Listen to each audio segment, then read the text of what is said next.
Pernah tak anda terfikir macam mana agaknya otak kita ni boleh faham dan kuasai sesuatu yang sangat kompleks macam bahasa? Hari ni kita akan kupas persoalan ni dengan melihat 3 teori utama tentang macam mana kita belajar bahasa. Soalan ni memang jadi persoalan utama dalam setiap bilik darjah. Macam mana minda seorang kanak-kanak tu belajar bercakap? Jom kita tengok 3 jawapan yang berbeza untuk soalan ni. Panduan ringkas ni, ia bagi kita 3 teori utama tentang pemerolehan bahasa. Cuba kita bayangkan ia macam 3 tools penting dalam toolkit mengajar kita, para pendidik. Okey, tools pertama kita, pendekatan behaviorism. Teori ni kata yang bahasa ni kita belajar dari luar ke dalam. Maksudnya, melalui proses yang simple je, iaitu kita perhati dan kita ulang. Jadi, ikut teori ni, kita tak dilahirkan dengan kebolehan berbahasa. Sebaliknya, ia satu tingkah laku yang kita belajar. Macam mana? Kita tiru, kita dapat maklum balas dari sekeliling kita. Lebih kurang macam kita belajar naik basikal lah. Teori ini dipelopori oleh nama-nama besar macam B.F. Skinner dan Ivan Pavlov. Fokus utama dorang, tingkah laku luaran. Jadi dalam kelas, apa aplikasinya? Latih tubi dan peniruan. Cara ni memang sangat-sangat berkesan untuk murid pemulihan dan juga pelajar di peringkat awal. Dalam kelas, kita boleh nampak benda ni dalam bentuk latih tubi yang klasik tu. Cikgu sebut satu perkataan, murid-murid ulang balik, kan? Ia semua tentang pengukuhan melalui pengulangan. Tapi, betul ke bahasa ni sekadar tiru-tiru je? Macam mana kalau ia lebih dari tu? Tool kita yang kedua, pendekatan kognitif, akan bawa kita masuk ke dalam minda untuk tengok macam mana kita sebenarnya membina makna. Okey, dengan pendekatan ni, fokus kita dah beralih. Bukan lagi pasal tiru-meniru kat luar, tapi pasal proses mental kat dalam. Ia bukan lagi pasal ulang-ulang, tapi lebih kepada faham, proses maklumat dan cuba kaitkan idea-idea yang ada.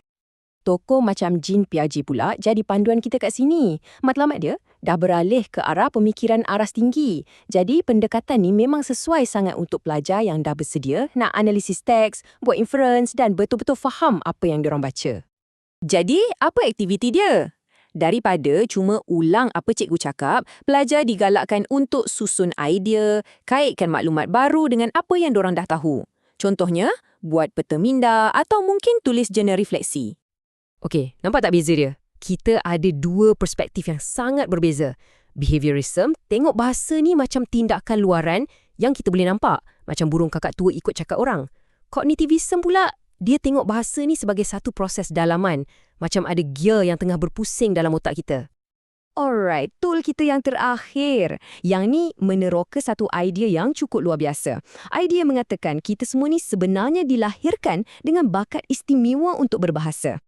Teori ni yang paling terkenal dicadangkan oleh Noam Chomsky. Dia kata manusia ni ada satu keupayaan semula jadi untuk bahasa. Dia panggil benda ni peranti pemerolehan bahasa atau LAD. Senang cerita, macam otak kita ni dah siap-siap ada software tata bahasa universal masa kita lahir lagi. Jadi, teori ni bukan pasal latih tubi, bukan pasal fikir ikut struktur, tak. Ia lebih kepada macam mana kita nak buka potensi kreatif yang memang dah ada dalam diri setiap pelajar.